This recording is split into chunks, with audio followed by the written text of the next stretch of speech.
Madame, Monsieur, bonjour. Bienvenue dans votre journal. Au sommaire de cette édition, les premiers responsables de la société Faso Tomate Sofato basée à Yako dans la province du Passoré tiennent à rassurer les consommateurs burkinabés. L'usine est bel et bien opérationnelle en dépit des rumeurs circulant sur sa fermeture. Pour lever tout équivoque, ils ont organisé une visite de presse afin de permettre aux médias de constater le bon fonctionnement de leurs installations. À suivre au début de ce journal. Énergie solaire, un partenariat public-privé scellé pour le centre-sud. BF Solar Énergie et ses partenaires s'engagent aux côtés du ministère en charge de l'énergie pour un projet ambitieux. Les détails dans quelques instants. Je le disais tantôt, l'usine de la société Faso Tomate Sofato basée dans la province du Passoré est bel et bien opérationnelle. C'est ce qui a été affirmé hier lors d'une visite de presse organisée sur place. Cette initiative lancée par la société Faso Tomate fait suite aux rumeurs circulant sur une possible fermeture de Sofato. Les responsables ont souhaité ce contrôle médiatique afin de rassurer la population. Germaine Farama était sur le lieu. Nous sommes à l'usine de production de la Sofato où les machines sont en marche pour une production journalière. À l'entrée, les journalistes en visite se conforment aux règles d'hygiène. De l'emboîtement aux emballages, tous les travailleurs sont à leur poste pour mieux satisfaire la clientèle. Et c'est en cela que le président directeur général de la Sofato dément les rumeurs sur la fermeture de l'usine de Yako. On a remarqué 2 jours là que les gens font des sorties médiatiques pour dire que Sofato est fermé, Sofato n'a pas de produits sur le marché. Bon, l'usine est fonctionnelle et vous l'avez même constaté et vous avez fait le tour. Vous avez vu qu'on est en phase de conditionnement dans les boîtes et dans les sachets. Voilà, donc c'est profitez vous dire d'informer le peuple et tous les détracteurs qui disent que c'est fermé là, qui veulent porter atteinte à la vision du capitaine là, que ce n'est pas le cas. Sofato est bel et bien fonctionnel et je pense que si avec l'aide de Dieu et les mains de nos ancêtres là, Inch'Allah, il n'y aura pas de fermeture ici. La Sofato transforme en moyenne 100 tonnes de tomates par jour. Après la transformation, place au conditionnement. Malgré les efforts des travailleurs, les consommateurs évoquent l'indisponibilité des produits Sofato sur le marché. Réaction du premier responsable de l'usine. Mais ce n'est pas Sofato. C'est pas parce qu'il n'y en a pas sur le marché, mais c'est parce que l'offre, la demande est plus forte que l'offre. Donc dès que ça arrive, ça sort. Voilà. Sinon, nous, on est présents sur le marché. Et ce qu'on a actuellement, ça peut nous permettre d'atteindre octobre. La nouvelle campagne va commencer en septembre dans la zone de IPLC, Bazega. Après, ça ensuite d'autres régions. Voilà. À partir de septembre, il y a la tomate qui est là. Mais ce qu'on a en stock dans les fûts va nous permettre d'atteindre octobre. Voilà. Donc soyez assurés qu'il n'y aura pas de rupture ici. Selon les consommateurs, les prix des produits Sofato sont élevés comparativement à ceux importés. Cela est lié non seulement à la qualité des produits Sofato, mais aussi au coût de production, explique le premier responsable de la Sofato. Le peuple doit savoir, ce que nous produisons ici, c'est 100% naturel. 100% naturel. C'est uniquement le sel que nous mettons et un conservant que nous mettons. Nous ne mettons pas de farine, nous ne mettons pas d'autres produits dedans. Mais si le peuple burkinabé veut que nous on puisse faire un produit moins cher, on peut faire la boîte de 850 même et la vendre à 500 francs. Il y a des stratégies où nous on peut faire 5% tomates, 95% additifs. Et se faire une marque bénéficiaire et vendre ça moins cher. Nous allons nous tuer. Et nous on vous dit que Sofato là, acheter Sofato, consommer Sofato, c'est se rassurer de sa santé. Et pour cette phase expérimentale, les difficultés ne manquent pas de l'avis du premier responsable de l'usine. Depuis hier chez eux, il n'y avait pas de courant. Jusqu'à 21h, il n'y avait pas de courant. Et non seulement ce n'est pas disponible, deuxièmement, ce n'est pas stable. Il y a beaucoup de difficultés, il faut qu'on soit l'usine. Comme difficulté, nous avons commandé des boîtes dans un autre pays voisin à côté, où nous avons actuellement des tensions politiques entre ces deux pays. Et à la dernière minute, ils nous ont dit qu'ils ne peuvent pas nous livrer. Voilà, que si l'usine est au Burkina Faso, ils ne vont pas nous livrer les boîtes. Ils nous ont fait perdre pratiquement 4 à 5 mois. La Sofato a officiellement ouvert ses portes le 16 décembre 2024. Elle a l'ambition de couvrir tout le pays avec ses produits alimentaires de bonne qualité pour une souveraineté alimentaire au Burkina Faso. Le Fonds spécial routier du Burkina Faso a animé une conférence de presse hier mardi sur le décret de gestion des postes de péage. Il a aussi annoncé l'ouverture de ces péages modernes dans les jours à venir pour faciliter le trafic routier. Ce sont au total 3 péages qui verront le jour avec un coût global de réalisation d'environ 18 milliards de francs CFA. Plus de détails avec Ahmed Joël Compori. Cette infrastructure de péage moderne, située à Boudou-Tenga sur l'Agas Ouaga-Fada, bâtie sur une superficie de 12 hectares, est le 3e du genre au Burkina Faso. Ces péages modernes, avec une nouvelle technologie, viendront réduire les déperditions de recettes, améliorer la fluidité du trafic au poste de péage, sécuriser et accroître les recettes. Leur mise en service s'inscrit dans une vision à long terme. Bâtir un réseau routier résilient, moderne, équitablement réparti sur l'ensemble du territoire. Un réseau qui soutient la croissance économique, l'intégration des territoires et la mobilité des citoyens. De quoi est composé ce péage moderne? Le directeur technique du FCRB répond. Nous avons sur ce site un poste de péage à 13 voies. Donc 6 voies aller, 6 voies retour. Donc nous avons 3 voies de poids lourds et 3 voies réservées pour les véhicules légers. Et aussi sur ce site, nous avons des capteurs d'essieu. Nous avons aussi sur ce site des caméras. Nous avons aussi sur ce site des afficheurs de prix qui vous permettra justement d'honorer à quitter votre droit de passage. Pour le DG du FCRB, l'innovation dans ce décret portant gestion du péage est la catégorisation des véhicules. Le nouveau décret catégorise les véhicules en fonction du nombre d'essieux. Et le système de ces péages est bâti sur le principe du nombre d'essieux. L'autre innovation, il y a une disposition dans le décret qui dit que si vous causez un dommage, voici comment vous devez réparer ce dommage-là. En plus de ces péages modernes, plusieurs autres projets ont vu le jour grâce à ce fonds spécial routier. La réhabilitation de l'axe par Dano-Diebougou, le bitumage de la route Dandé-Kourma, Gawa-Batié. En termes de voirie urbaine, vous avez les voies au niveau de Karpala et les alentours de l'hôpital. Également, les voies d'accès principal au quartier Rimkieta, Yagma et j'en passe. C'est le lieu pour Théodore Ouedraogo d'inviter tous les usagers à respecter les consignes. Des sanctions sont prévues pour tous les contrevenants. Avant même la prise de ce décret, il y avait des sanctions. Nous-mêmes, nous sortons pour des contrôles. Et si on vous prend, vous devez payer 10 fois plus la taxe que vous devez payer au péage. Donc ça fait 11 fois. Donc ces sanctions demeurent. En plus du péage de Boudou-Tenga, 2 autres péages modernes sont érigés à Tintilou, dans la commune de Tanganda-Souri et à côté d'Ougou, à l'entrée de Bobo-Dioulasso. Ces péages seront ouverts à la circulation dans les jours à venir pour le bonheur des populations. De son côté, l'Union des chauffeurs routiers du Burkina apporte sa touche à l'initiative Faso Mebo.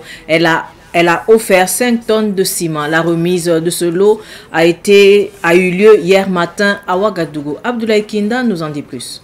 Les dons se multiplient à l'initiative présidentielle Faso Mebo.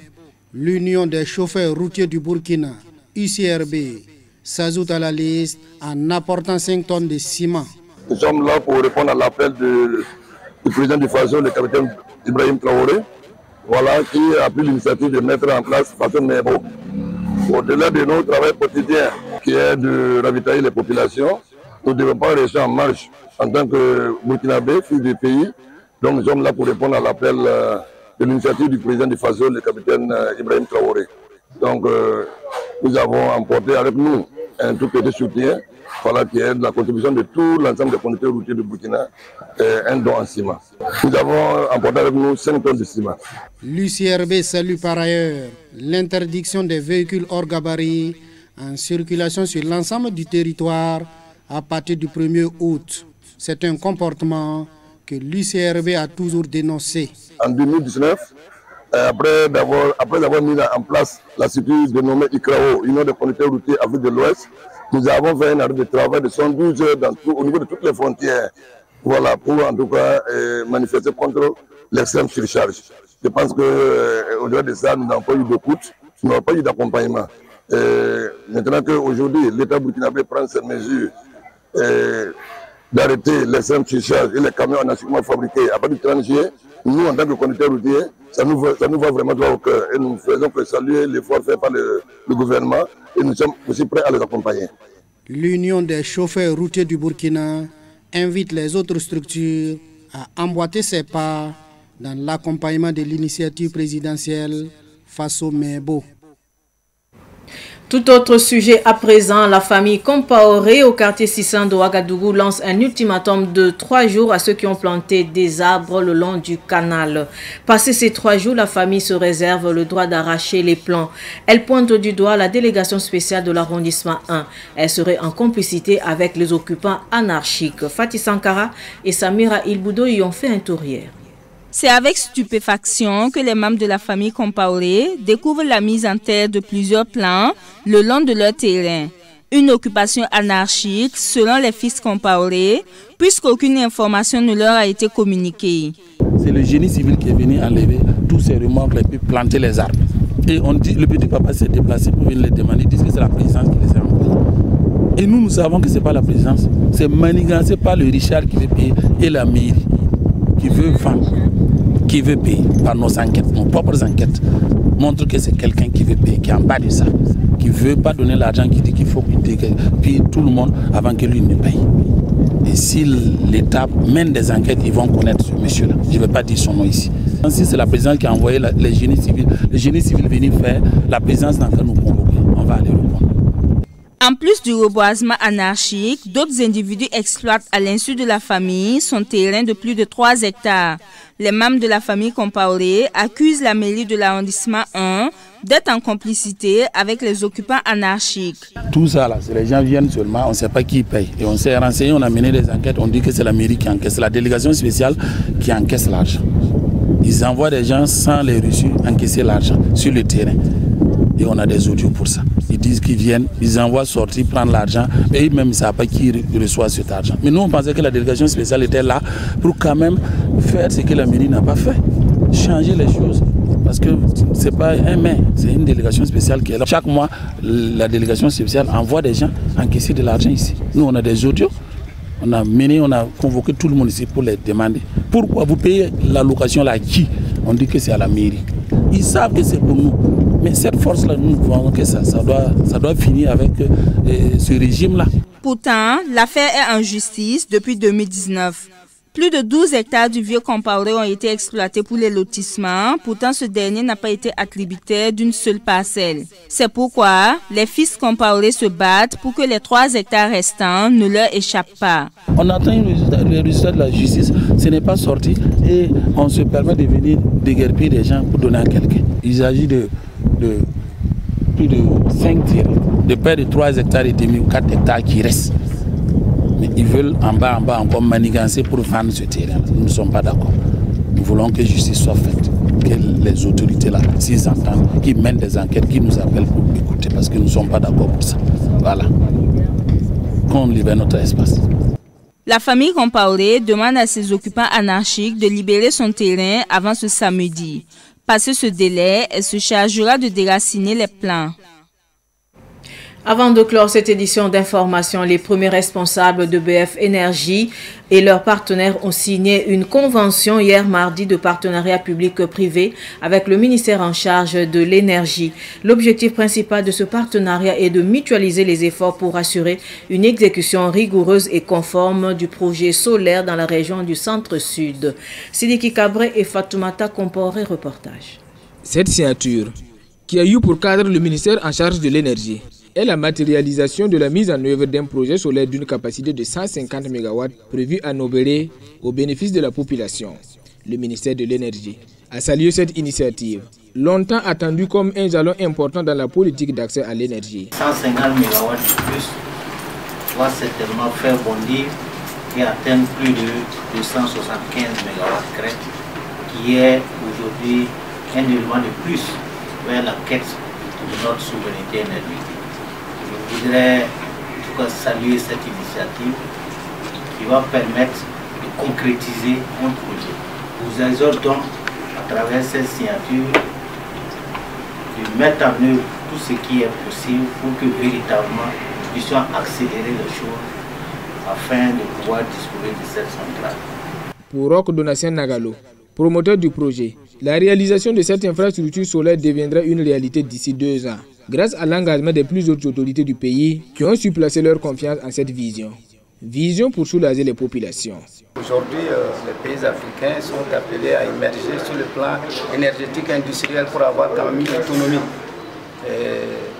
au niveau de la production locale, de la transformation. Donc on ne peut rien faire sans énergie. C'est dans ce sens que depuis plus de 8 ans, nous avons eu la vision de proposer ce projet au gouvernement.